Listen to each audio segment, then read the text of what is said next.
Hello, and welcome to Boomer Banter, the podcast where we have real talk about aging well. My name is Wendy Green, and I am your host for Boomer Banter. And with many years of aging well experience and plenty more to come, I am here to tackle all of the uncomfortable, unexpected, and hopefully life affirming questions you've been pondering to help you make the journey a little less rocky and a lot more fun. So if you want to age well, you are in the right place. You feel prepared for your heirs to manage your estate, right? After you pass, everything's in order. Or maybe you haven't even started to prepare. It just feels too overwhelming. Well, there is a lot to think about when preparing all of your paperwork, all of your documents and your online stuff. And it's not just about having a will, although that is important. And it's not just about appointing a power of attorney or a healthcare advocate. As I mentioned earlier, what about all of your online presence, all of your bank accounts and credit card accounts and Facebook and LinkedIn and YouTube and on and on and on? And have you thought about who's going to take care of your pet if you die before they do? What about your car? Or what about burial plans or cremation plans? And so many things to think about. And then once you've thought about these, do your heirs know what your thoughts are? Have you sat down and talked to them? And do they know where to find everything? That is what this episode is about. Administering an estate is so much more complicated in the digital age. My guest today is Adam Zuckerman. He's the founder of Buried in Work, a leading e-commerce platform specializing in estate planning and organization, end-of-life tasks, and estate transitions. Adam has a deeply personal motivation stemming from his experience managing his father's estate, and he is dedicated to simplifying these complex processes for individuals and families nationwide. As an Eisenhower Fellow, attorney, and MBA, Adam brings a wealth of expertise to his role, combining legal knowledge with entrepreneurial vision to drive innovation in the field of estate planning. So let's welcome Adam Zuckerman to Boomer Banter. Wendy, it's great to be here today. Thank you. Well, I'm glad you're joining us. There's a lot to talk about here, so I want to just dive right in. Okay, Yep, let's do let's it. let's start with the things to think about before someone dies, like the stuff we can plan. So start filling me in on what are some of the key documents that I need to gather. Yeah, it's interesting. So when most people think about comprehensive estate planning, they really just think about a will or a trust. Those are the documents that people go to over and over and over. Do I need a will? Do I need a trust? How do I put one in place? But the reality is that comprehensive estate planning takes so much more than that. It's not just about the transition of your assets after you pass away, but it's preparing your family members, your loved one, your heirs to be able to step in the event that you're incapacitated and can't advocate for yourself, in the event that you have to transition to assisted living, nursing home, something else in that regard. And for each step along the way through end of life care to transitioning in your estate, there are different documents that come into play. So to answer the question specifically, we think that you should have an end-of-life plan. You should have advanced directives in place. You should have a living will. You should have notes for family members that let them know where the most important things in your life are. We actually have a system called the Clear Kit that helps you do that, because you don't want to send your family on that scavenger hunt. And that scavenger hunt, quite frankly, is a horrible process for a lot of people. On average, it takes 570 hours to administer an estate in the United States. And that's because people have to find the documents, find the information that should be readily available. And we can go into that process if you'd like.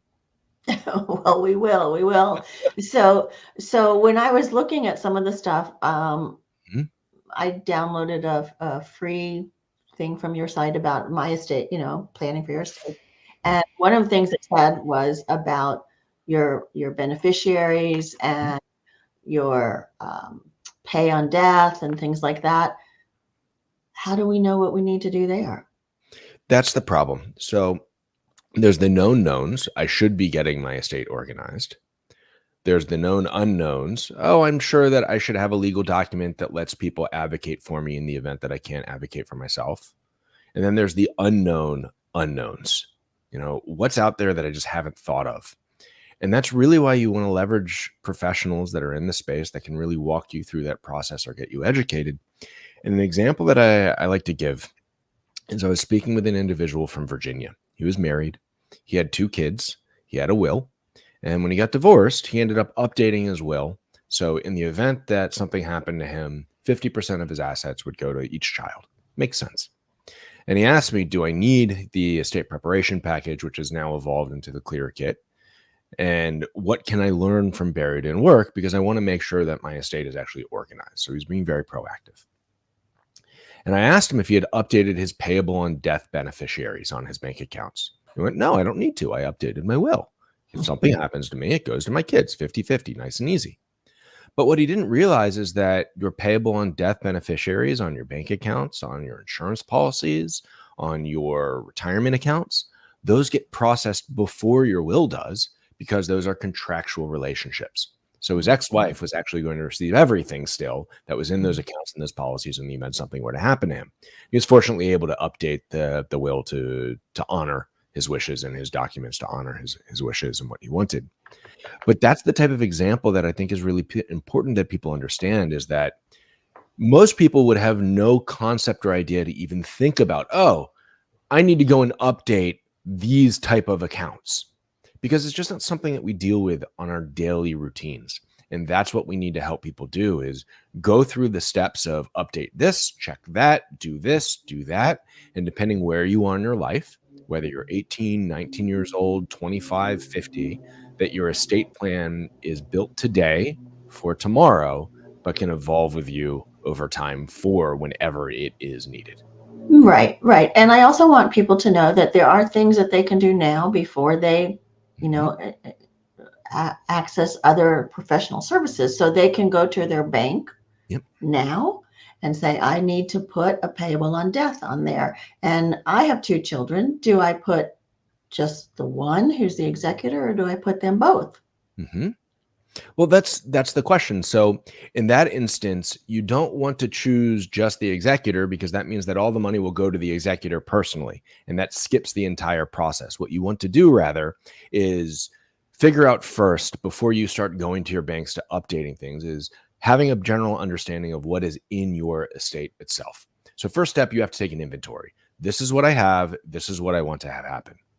The second thing that you need to do is educate the people that are going to be impacted, saying, hey, I have started this process, and in the event something were to happen to me, this is where in the house you should go, or this is who you should contact, because they have the information that's going to be your guideline, your directions. And then after you have that in place, then you can start the process. And the reason why I say you should notify people before you even do the work of reaching out to banks and organizing everything is because if you do all this work and you don't tell anybody that you've done it, it's not as effective. Right. It takes a lot of time and a lot of effort and foresight to actually put a comprehensive plan in place. Doesn't mean that it's difficult, but there are certain steps that you have to follow.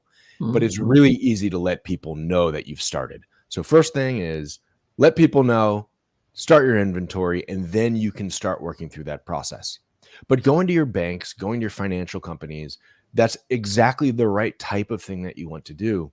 We actually have a free product. It's called Ask 3 Questions. You can find it on our resources page on the website. And it gives you the 3 most important questions that you should ask about every single one of your accounts that you have, whether it's financial or insurance or benefits. Because if you answer those questions, you're going to have an understanding of what happens to those accounts, and your heirs are going to have the information that they need to transition it per your wishes, whatever that is. And we're going to share your website here towards the end. So I also mentioned how complex this can be in the digital age. So it's not just, I need to leave you where my passwords are. And I personally have a password manager. My mother's had all her passwords written down, which change which makes me crazy sometimes because then I don't know what they are. But then there's the two-factor authentication. Yeah. Or what's the name of your favorite pet when you were growing up? Or, those kinds of things. Where do we keep track of all of that? And that's up to you. You're unique just like everybody else. Some people, like my mom, may keep it on a yellow pad or a note on her phone, which, like you, it drives me crazy because if the password changes, I don't have access to it. At least that's the way it used to be. It's a lot more organized now. But the thing is that you're right. With the digital shift in people's lives, we don't only have to think about how passwords are managed and stored. We don't have to only think about what happens to our images on our phones, the accounts that we have with Facebook, with LinkedIn, with bill pay. It also has to be accessible.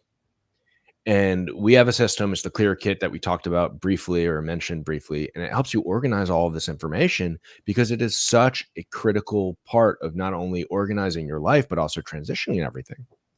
It used to be that in the event something were to happen to you, the lawyer would oftentimes joke a little bit, banter, so to speak, of, oh, don't worry about it. You're going to figure out what bills they need to pay and what accounts they have by checking the mail. Because if you didn't pay a bill for 2 months, for 3 months, they'd send you a letter and it would say, you have an overdue notice. This account is delinquent. And you'd go, oh, I didn't know about this credit card. I should go and talk to them now. Right. But that's changed because a lot of people have opted out of paper-based notifications because it's more efficient to get it on your phone or your email. It's better for the environment because we're not sending paper and going through the mail. But that means that if you don't actually have access to the accounts, you can completely miss those accounts. And some of those accounts might be very important. Now, one of the steps that you should do is say, this is where I spend my money every single month, every year. Here are the important bills that need to be paid. For example, if you're married and something happens to your spouse or your partner in the house, the bills still have to be paid for your mortgage, for your utilities, for your rent. What happens if the person who passes away is the one who's responsible for that? You have to be able to be informed and knowledgeable to know not only how to pay the bills, but where they're paid and when they need to be paid. Now, it doesn't really matter if Netflix gets missed. Right. You'll notice when you can't watch your streaming show anymore. All right. But there are really important things that are super time sensitive. And it goes even beyond just your housing and your utilities. There was one person that we helped. She was utilizing one of our checklists, and it says, make sure that all of your accounts are up to speed. And I'm paraphrasing, are current and paid, and that you know when they need to be paid. But the husband in the relationship was in the hospital. He wasn't paying bills because he was not in a place where he could do so. And they started going through the checklist, and they called up their life insurance policy. And it turns out that in 2 days' time, their $403,000 life insurance policy was going to lapse, and they were going to lose all of it. And they were not going to be notified. Oh, my gosh. They didn't know. So they called up the insurance company. They got an extension by a day or two. They overnighted a check. It got there just in time with the extension. A week or two later, the individual passed away. Oh, my gosh. They made the claim, and they got the $403,000 check. Wow. They would have literally lost over $400,000 if they didn't check to make sure that something was paid. And that's the impact that we're talking about. That's going to have life-changing implications. And you may think, oh, no, it's really easy. So-and-so has access to my email, or they know where my phone is. They'll be able to get in. But that scavenger hunt is critical time and effort that can be spent elsewhere. And we want to make it easy for people to not have to go on that scavenger hunt. Yeah, and that just leads us directly into, now you're the person that has to manage this estate. First I set it up. I try to make it as easy as I can, and everything's all boxes checked. But now here you are. You have to manage my estate. So the first thing is, what? What is the first thing you're going to do when, I pass and I say, okay, and you say, okay, now I got to manage this estate? Yeah. So we actually have a checklist. And it's currently the what to do after someone dies checklist. We're going to combine that pretty soon with the what to do before someone dies checklist and create a new checklist, the end of life checklist. But the what to do after someone dies checklist literally has 56 steps of things that you need to Oh, do no. with Success. information for each. And that's just scratching the tip of the iceberg. Now, there's some really important things that have to happen. Inform the appropriate authorities of the passing, for example, and then explaining why and who does that. And as you move through the specific steps, some may take a little bit more time than others, some aren't as time sensitive. You learn about all the nuances of what you need to do. So obtaining the verification and the pronouncement of death, identifying if medical research or organ donation program arrangements exist. You have to arrange for the transfer of the body. You have to keep track of all the property, the income, the debts, expenses, and correspondence. You need to secure the decedent's residence and their personal property. You have to notify family and friends. You may want to create an obituary. You have to determine if there's a last will and testament. You have to arrange for care of dependents, arranging for care of their pets. The list goes on and on and on. And these are only the things that you have to do in the first week or so, some of which unbelievably time sensitive. And as things move forward, it's going to be this decision tree of tasks that you need to do. And if you've never gone through it before, there's going to be a very steep learning curve, but you don't need to have that. And for us, and there's lots of organizations that can help you. If you don't come to us, find another one. Get a free checklist like the one that we have. It's free, and it will walk you through, help you get organized, and just save stress in a time of, mourning, of grief, of confusion, when it doesn't need to be as bad as it is often is for so many people. Yeah, I looked at that checklist and I was like, oh my gosh. So other things that you didn't mention, like cancel upcoming appointments. Yeah. Right. And how are you going to know what those are if you can't get online into their computer and into their phone and see what their calendar says? Cancel prescriptions. What about the car? Do they still have a driver's license? And what are you going to do about the car? And It's filing for benefits. How is your insurance impacted? Do they have stored reproductive materials? Because a lot of people use IVF these days. Do they have multiple email accounts that need to be maintained? Do you have to notify accounts to be shifted? Do you have to check unclaimed property? Do you have to evaluate if probate or estate administration is necessary, or if you can go through a simplified estate process? There's so many different things, and you can go as deep as you want to do. But the problem is that a lot of people just wait, and they think that, oh, it's okay, somebody has the key to my safe, or they know my files are in the desk. But that scavenger hunt isn't something you want to have. Now, here's an analogy. If I invited you over for dinner tonight and I said, you should come over, we're going to cook when you get here, we're going to make a great dinner, I've got the ingredients, the recipe, you walk in the door, the oven's preheated, we can get to work, we're going to crack a bottle of wine maybe, and we cook. And it's easy, it's fun, it's relaxed.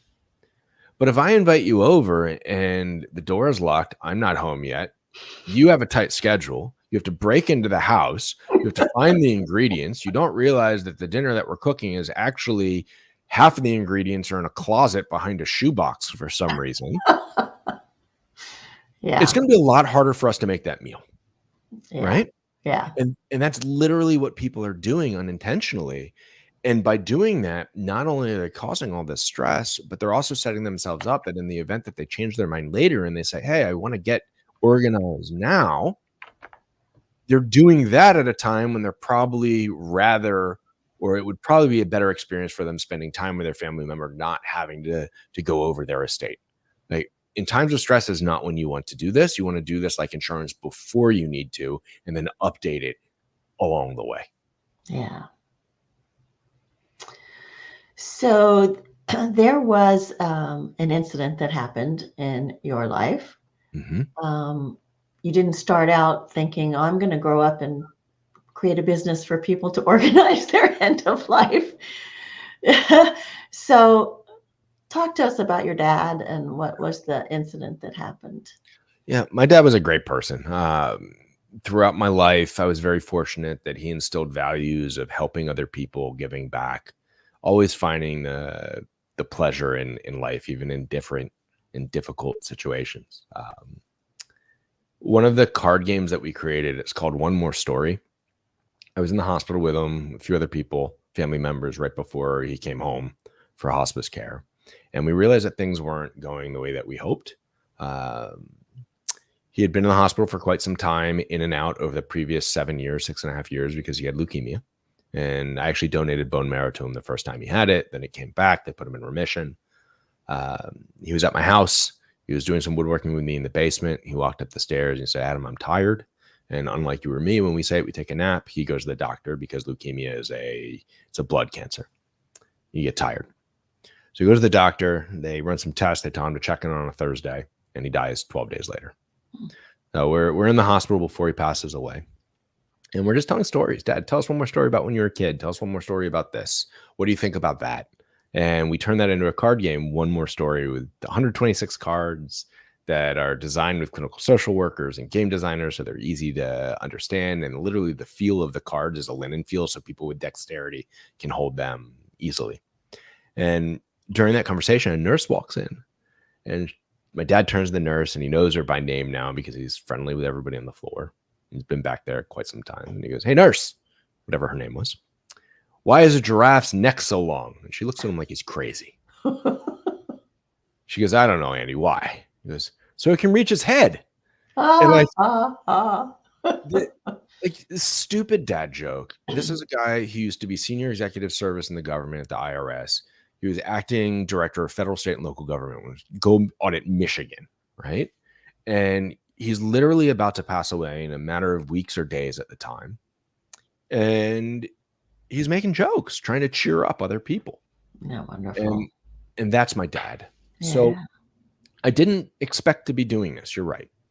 I helped my mom transition everything, and I was probably a little bit more organized than I should. Literally every single step that I did. I called this company for this reason, this date, this time. This was the conversation. This is how long it lasted. This is what the next steps are. So in the event I made a mistake, we could see what it was. In the event that my sisters and my mom wanted to know what was going on, because my mom was still around transitioning, we would all have a very good understanding. And when I showed my mom's financial planner what I had put together, she said at the end of the conversation that it was the most comprehensive transition she's ever seen. And I had to give it away to other people. And on the one hand, I was going, a devil on the shoulder. It's not that organized. She just doesn't want you to move your mom's money to someone else. The other shoulder. And I'm going, yeah, it's kind of organized. Let's talk to some people. So I showed it to some of my friends who are my age. We're sandwich generation, taking care of both parents, not taking care of, but involved in our parents' lives and our kids' lives, and our own lives. 15% of sandwich generation now is responsible for multiple generations, which is interesting. And overwhelmingly, everybody that I spoke to said, this is something you should give away to other people. You have to figure it out. So I made a website, buriedinwork.com. We originally were looking at the name Good Grief, but it just goes back to my dad's personality. We like puns. So buried in work, ha, ha, ha. And in the first week, we had over 10,000 visits to the website. And It was unexpected. And people started coming to us saying, I came to your website. Thank you for the resource. You told me how to organize my estate and what information I need to collect, but can you actually help me do it? And we realized that this was a significant need. So with 10,000 Americans turning 65 every single day in the country, with more than twice as many people going to be 65 by the end of the decade as they are today, and with women outliving male husbands by 5.8 years on average in the country, there's a lot of challenge that's about to pop up for a lot of people, millions of Americans. And we wanted to set out to just make it easier. And that's what Buried in Work is doing now. So we've got checklists and guides and articles. 20 directories are on the website now that we're improving and releasing. 30,000 directories for what? Yeah, so it's directories for service providers and other things. So if you want to find a cemetery near you, or a estate planning attorney, or a grief counselor, or a hospice so state by state, you have these things. Yeah, searchable. Searchable, yeah. We've got a directory for every single podcast. It's the most comprehensive directory now for end of life and estate planning podcasts. And Boomer Banter is on there. Of course, Boomer Banter is on there. Check it out. We have our games that we mentioned. We've got the Clear Kit. We've got templates. And we keep rolling out new resources. Somebody called us up and said, I'm in the hospital. My mom hit her head. And the person next to me in the waiting room is complaining to the person that she's with that she's having trouble contacting the Amazon because they don't know how to get into somebody's account, and they need to get into the account, but the person is in the hospital. So we reached out to nearly 100 big companies in the United States, and now we have just instructions on what to do if you need to contact them when someone's incapacitated or passes away. And we Amazing. just keep rolling out these resources like that because the reality is that people need help during this time of need, that you shouldn't have to figure out how to plan a funeral on your own, that you shouldn't have to go and research what happens at a Christian or a Hindu or a Jewish or a non-secular or an LGBTQ plus, event celebrating someone's life. We can gather it all for you. We're going to help you along the way. We're going to give you a lot of free resources if you're doing it yourself. If you want help, we're there for you. And if we can't help you, we want to send you to somebody that can. Yeah, I mean, as you go through the checklist, Adam, I don't know that I mentioned this to you, but my mom used to put together end of life conversations where she lives, and she would have all these, the lawyers and the accountants and the hospice people, and they would come in and talk. But it used to be a lot simpler. Yeah. And now there are so many loose pieces, and it can become overwhelming. And you think you've got it, like you thought you had a lot organized before your dad passed because he'd been sick. Mm-hmm. And you suddenly find out there's so much more. Yeah. And then you got to keep updating it. Yeah, that's exactly right. The perception that you're organized for you is very different than the perception of the people that are going to have to utilize the information that you have. And I can't tell you how many times I've had a conversation with somebody's parent. We actually have a service, start the conversation with your parents, where we'll go through our free estate preparation worksheet with you. We'll go through the end of life worksheet with you so you can start filling it out. And the conversation is pretty interesting where people go, oh, no, we're already good. My son knows where the key to my safe is or the combination of my safe. Right. And they think that's all they need is, they know where my watch is. Right. And they can figure everything else out. It's not going to take them a lot of time. And it is so difficult to see people go through this process when it's very easily avoidable with just a little bit of time and effort. So that's what we're trying to do. So you mentioned somewhere in that list of things, the funeral plans, and you don't want to have to do them in the last minute. So I saw that there's two things. There's pre-need funeral insurance and final expense insurance. What's the difference, and how do we decide what we need? Yeah, so I don't want to go into the details of every single type of insurance that you can get. Depending on who you speak to, they can be characterized differently. Some insurance is life insurance that will pay out, and there's different types of that. You can come to the webpage and we can explain to you there what you need. Sometimes you prepay for a funeral itself. Sometimes your life insurance can pay for your funeral, and that's why there's a lot of different variables. But effectively, if you're really curious, you want to be looking at, for life insurance, your term life, your whole life, your universal life, your variable life. If you really want, we can talk about those, but I think it's easier to send people to the webpage to get a handle of that. But when you think about pre-need insurance, that's an industry term to prepay for your funeral expenses. So it's just an easier thing to do. And the intended byproduct of that is, if you are pre-planning your funeral, then you're giving the instructions to your loved ones, and it saves them a lot of time and stress. And you can do that whether you're going to be buried or cremated. Yeah, absolutely. Or turned into a coral reef, or sent into space, or turned into a tree. Or if you want a green burial, there's options for everybody. So did you find that when you had to administer your dad's estate, that it did take you that 500 plus hours to do it?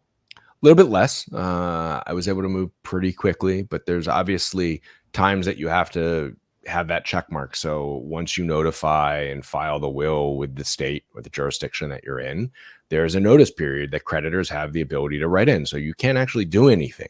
You have to wait.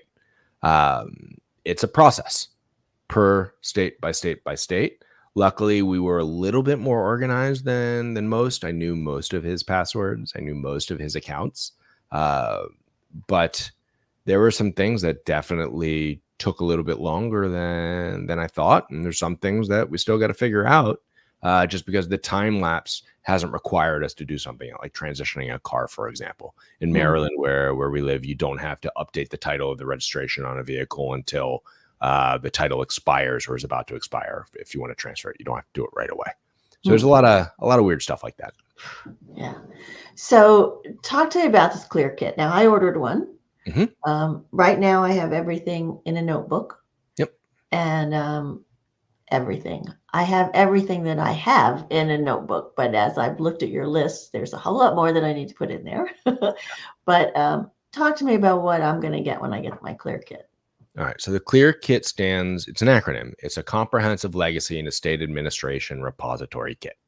So comprehensive, there's a lot of information, legacy, what happens to you after you pass, and estate administration repository kit. So it's not going to create your will. It's not going to create your trust. We'll link you to resources to help you get those if you need it.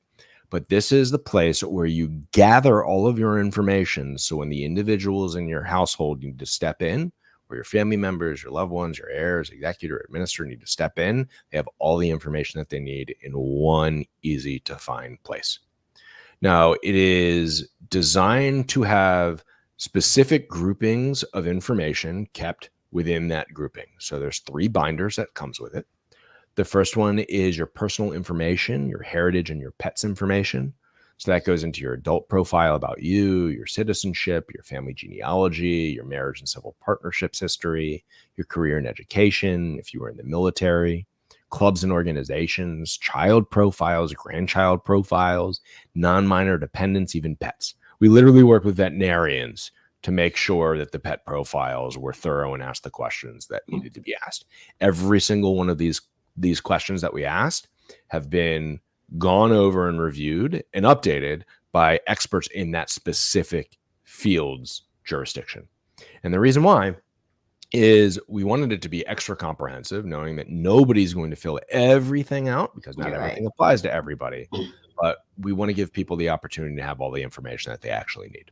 So that's the first binder, the personal information, heritage, and pets binder. Okay.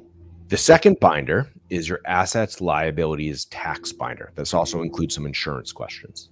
So this is the one that you would love to have your mom sit down with you about. This is technology, phones and devices. It's your passwords and 2-factor administration, your email accounts, your online accounts, your phones, computers, and devices, effectively your digital legacy, your real estate assets, your financial assets, your physical and other assets, your income sources, your liabilities, your expenses, your credit cards, business interests, non-medical insurance, and then also your tax history. Because your taxes actually have to be filed and impact what happens after you die. It's really interesting. So we get all that information in binder 2. The first 2 binders, those can stay at your house. You don't want to take those with you. They're really high-end manufactured, zipper clothes, faux leather. They feel great, buried in work stamp on it. They're personalized per order. This is not something that sits in a box and when somebody places an order, it goes out. We actually build these. There's a team of people that builds these for you at the end of the month, every month, and then they go out to you if you order it. Like this is a really custom bespoke product. We actually met with a company. They provide more than 1/3 of the caskets in America, and they said it was the most thorough system that they've seen. So sounds right. Yeah. The third binder, which is your final affairs, medical and legal binder. This has your key contacts of who needs to be contacted in the event something happens to you, your medical providers, your medical history, your life and health insurance, synopsis of your religious and spirituality footing, your final resting place instructions, your end of life and advance directives, a summary of your organ, tissue, and body donation wishes, a summary of your last will and testament, your ethical will, your digital legacy, if you have trusts, if you have a financial power of attorney, a medical power of attorney, other revoked directives, because you don't want 2 people thinking that they have the power and you want to be able to be very explicit. Oh, this person had a directive where they could advocate for me, but now they don't for whatever reason. Legacy messaging, and then my favorite section of all of these before I forget, it's like your catch-all for anything else. But it comes in a big box that has extra space in it deliberately so you can store stuff. It comes with files on a USB drive so you can store digital files. You can also get replacement files in the event that you want to update this. This is not like a book where if you buy it and you want to change something, you have to go and buy the book again. It frustrates me when people sell products like that. It comes with a critical document storage notebook, which is silicone with fiberglass. So it's fire and water resistant. If your house burns Lovely. down, it'll give you a few extra minutes to grab things. It won't last, but give you a few extra minutes. So you can Mhm. store your will and your ID cards and a few really important things in it. There might Okay. actually be some changes to that coming up soon, which is neat. And it also comes with a key kit. So here's the key kit here. Right. Each of the keys, I forget that we're on video sometimes. So each of the keys come in a bag. They're key tags with a form that helps you identify what it is. So people will know the blue key goes to this car. You should go and find it. So this is the estate Okay. kit. The binder itself, I should be showing people. So really high end, high quality. Every page is literally customized. You've got tabs that are very easy to understand. The forms are, Of course, on the podcast, they won't be able to see that, but you can go to the website. There's some pictures. right. And you can see it on YouTube. Yep. But Yeah. but I wonder, you know,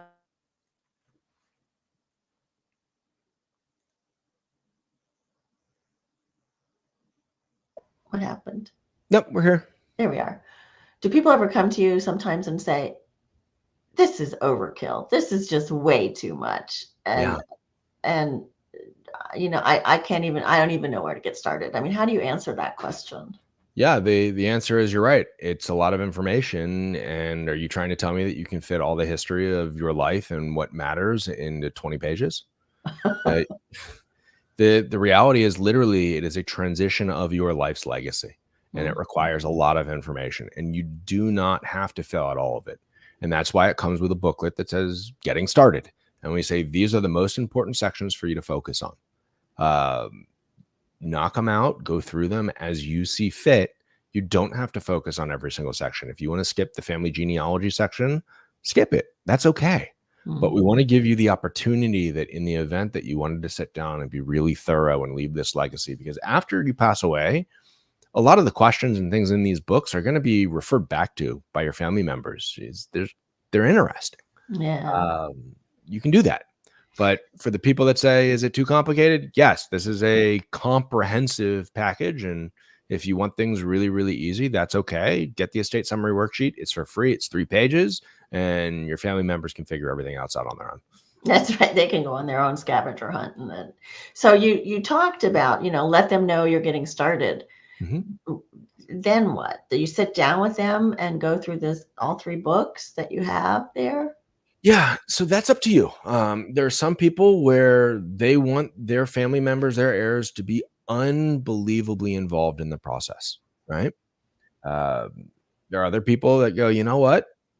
I don't want you to know anything at all other than the fact that this is there and this is where you find it, or this is who you go to when you need it. And both of those approaches are correct. They're fine.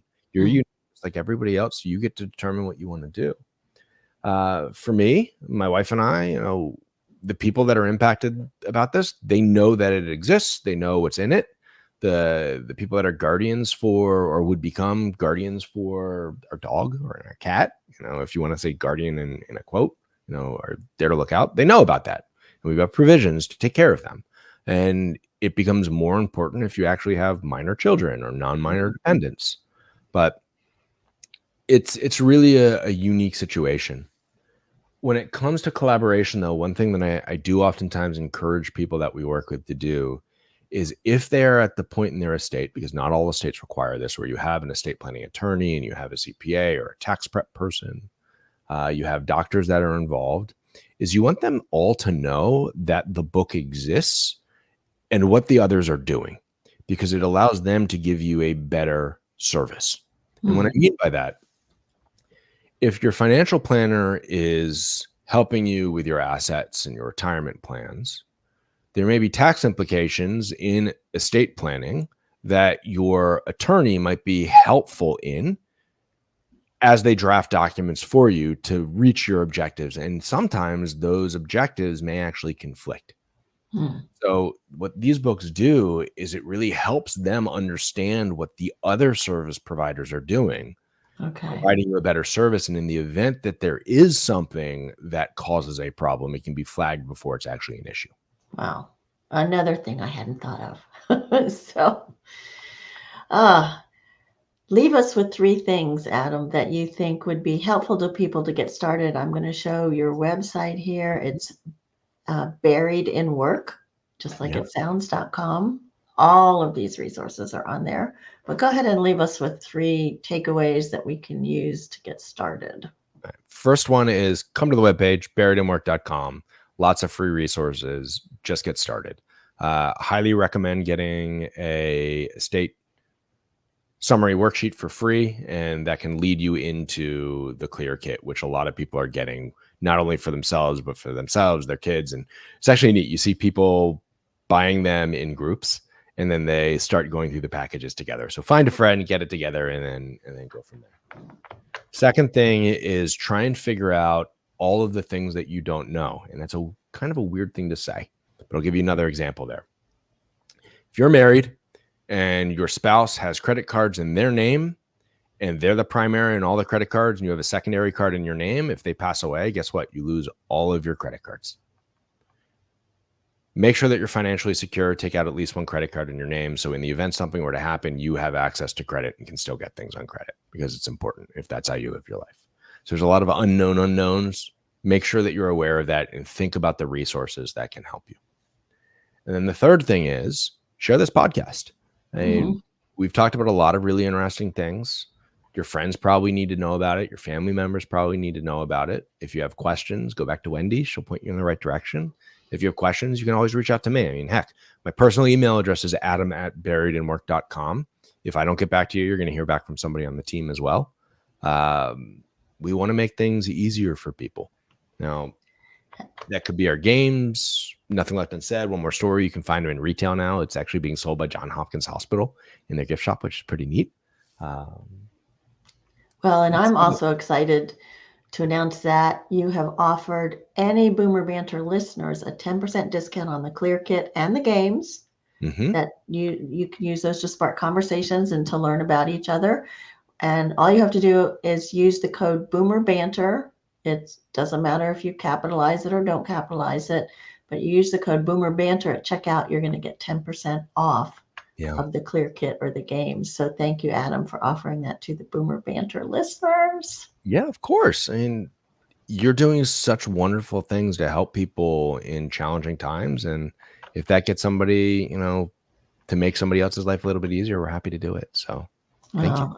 I appreciate it. And I, your enthusiasm is contagious. All that you're doing constantly. Every time I talk to you, there's something new. Yeah. I also want to encourage you to join the Boomer Banter community. You can go to our webpage at heyboomer.biz and click on Connect with Us. You can always email me at wendy@heyboomer.biz.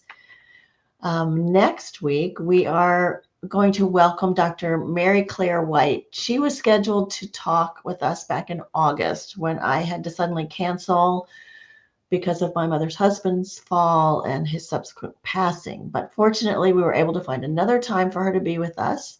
And so Dr. White will talk to us about the value of several health screenings and their importance to our aging well. Thank you so much, Adam, for all that you are doing and for being a guest on Boomer Banter and for listing us on your website too. Yeah. Each episode of Boomer Banter is an invitation to listen, learn, and apply the wisdom gained to your own life. We are a supportive community, so join us as we age well together. Boomer Banter is produced by me, Wendy Green, and the music comes from Purple Planet Music. Thanks so much.